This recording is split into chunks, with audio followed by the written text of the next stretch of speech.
You can make more money, upgrade the apartment, replace the car, get the newest phone, eat at better places, and finally look like you are doing well.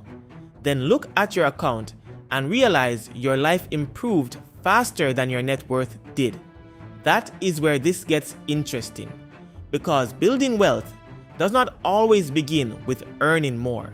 Sometimes it begins when you stop allowing every extra dollar to become a better looking version of the same financial pressure. Two people can earn the same salary for 5 years. One keeps turning raises into upgrades. The other lets part of every raise survive. From the outside, the first person may look further ahead. On paper, the second person may actually be the one getting free. The difference is not that one person never spends money.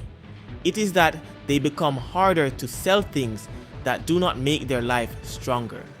And the first thing they usually stop buying is the easiest thing for everyone else to see. Segment 1. They stop buying status. Status spending is expensive because the product is rarely just the product. You are also buying a reaction. The car says you are doing well. The watch says you made it. The apartment says your career is moving. The phone says you are not behind. None of those things are automatically bad. The problem starts when looking successful becomes more important than becoming financially difficult to knock over. That is the uncomfortable idea behind The Millionaire Next Door. Real wealth is often invisible. You can see the $60,000 car. You cannot see the paid-off debt, emergency fund, or investment account quietly growing in the background.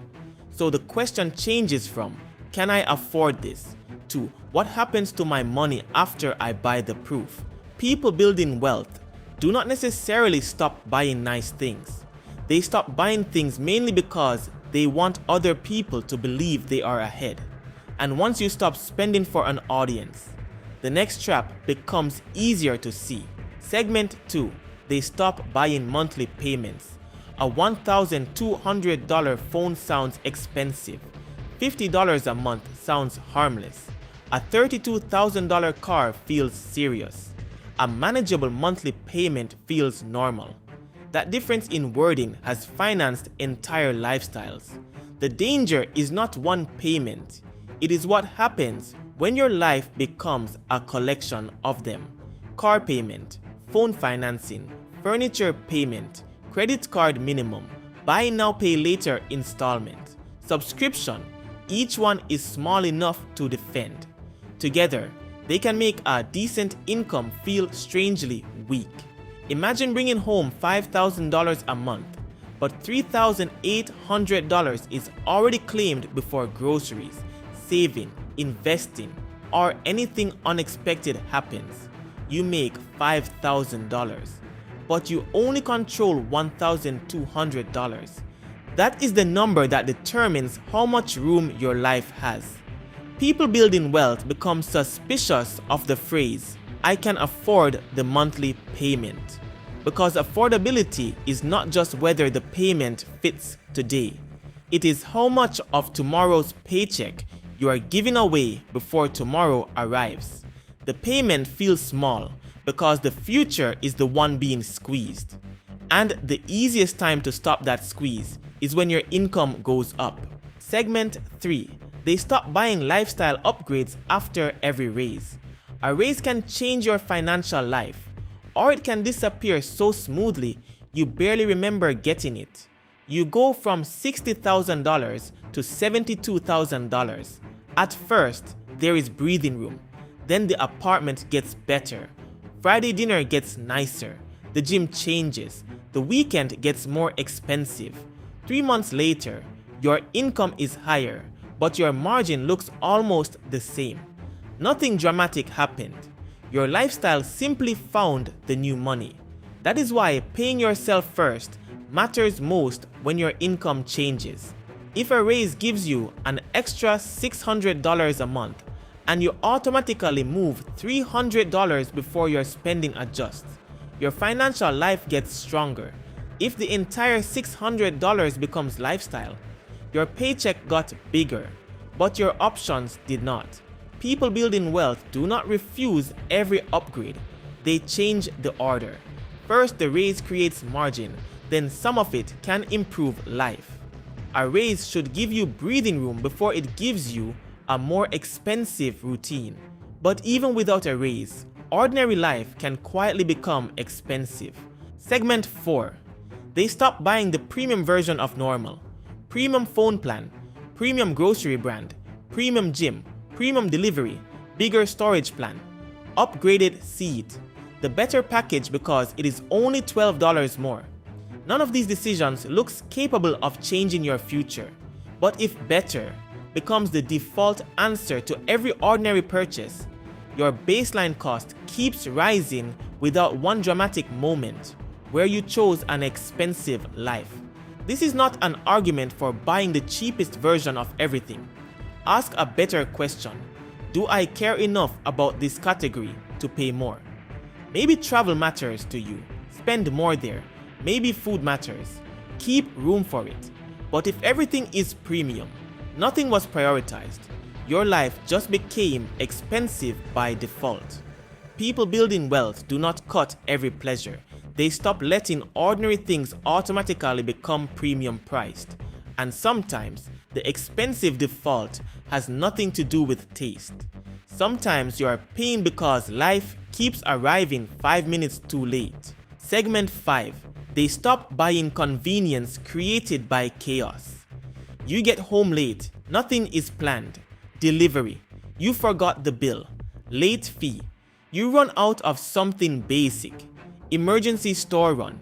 You book the flight too late. Higher fare. None of this feels like shopping. It feels like life happening. But when life has no systems, money becomes the tool you use to rescue yourself from being unprepared. That is the chaos tax. And it can make someone believe they have a self-control problem when they actually have a systems problem. A grocery routine saves more than willpower at 8:30 p.m. Automatic payments beat remembering perfectly. A calendar reminder can prevent an annual expense from feeling like an emergency. People building wealth reduce the number of situations where money has to rescue them from last-minute decisions. Convenience is not the problem. The problem is when disorder keeps choosing it for you. Then there is spending that happens even when you planned perfectly. Segment 6. They stop buying emotional relief. You have a terrible week. Work is exhausting. You feel behind. Payday hits. And suddenly, buying something feels like taking control back. New shoes, dinner, a random online order, a weekend you did not plan. For a little while, it works. That is what makes emotional spending hard to recognize. The purchase may genuinely improve your mood. The problem is when the feeling disappears faster than the financial consequence does. Something that gives you relief on Friday can still be sitting on the credit card when another stressful Friday arrives. The useful idea from your money or your life is that money represents more than numbers. It represents time and effort you traded to earn it. That does not mean every purchase needs to be optimized. Sometimes you should buy the thing and enjoy it.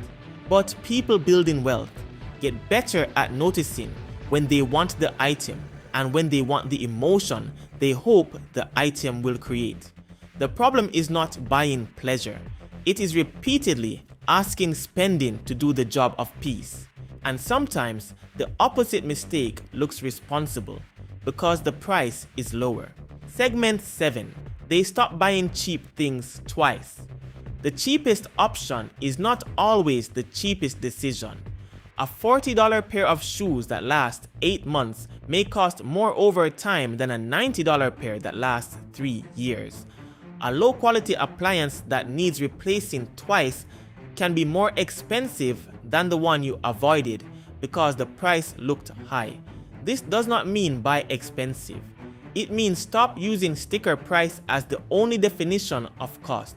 People building wealth think about cost per use, replacement frequency, and how long something is likely to stay useful.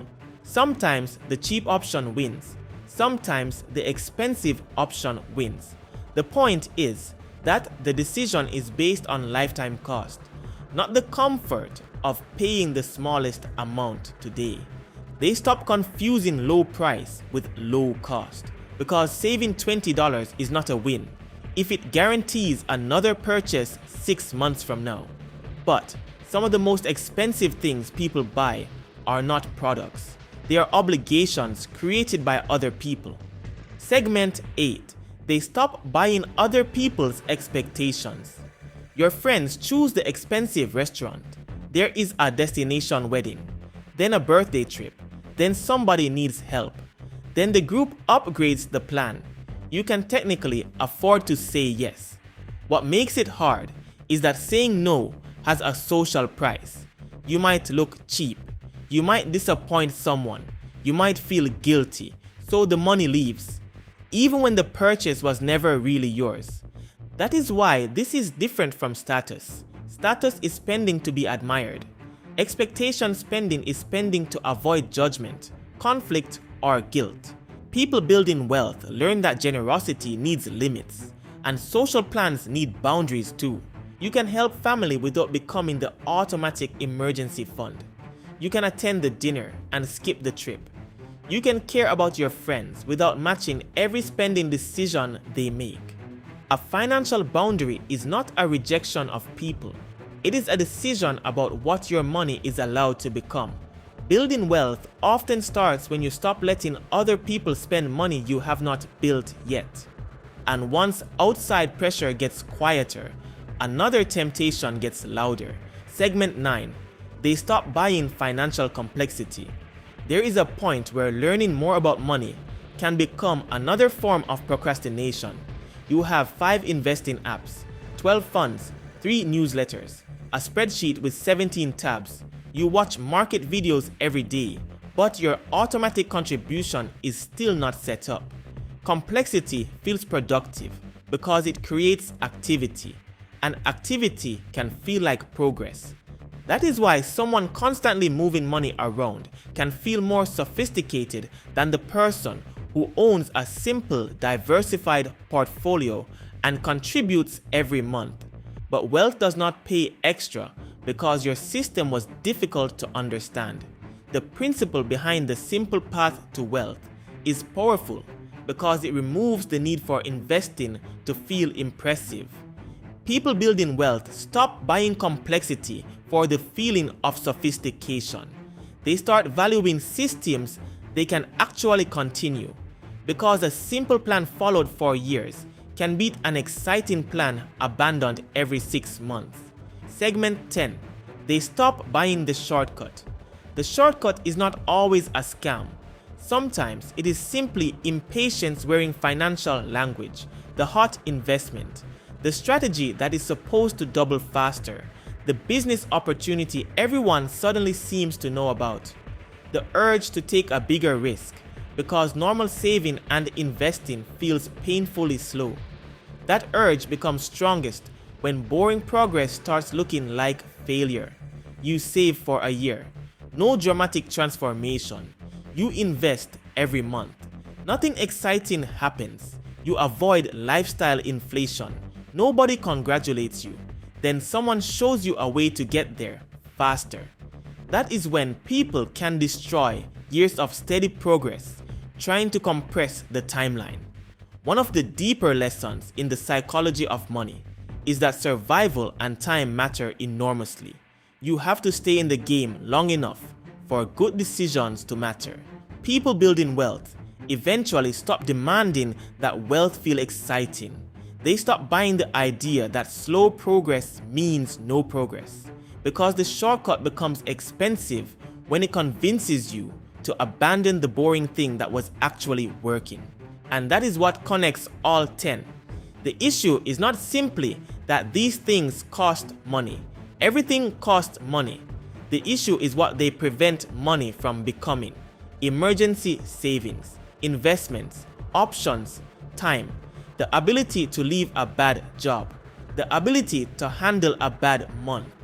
the ability to make a decision without asking whether the next paycheck can rescue you. Building wealth is not about becoming someone who hates spending. It is about becoming harder to sell things that make your life look richer while keeping your money weak. And once more of your income starts surviving long enough to belong to you, wealth stops looking like a collection of things you can buy. It starts looking like the number of choices you no longer have to be afraid to make. If this made you look at spending differently, subscribe, because this channel breaks down the money patterns that decide who stays pressured, who becomes stable, and who quietly builds wealth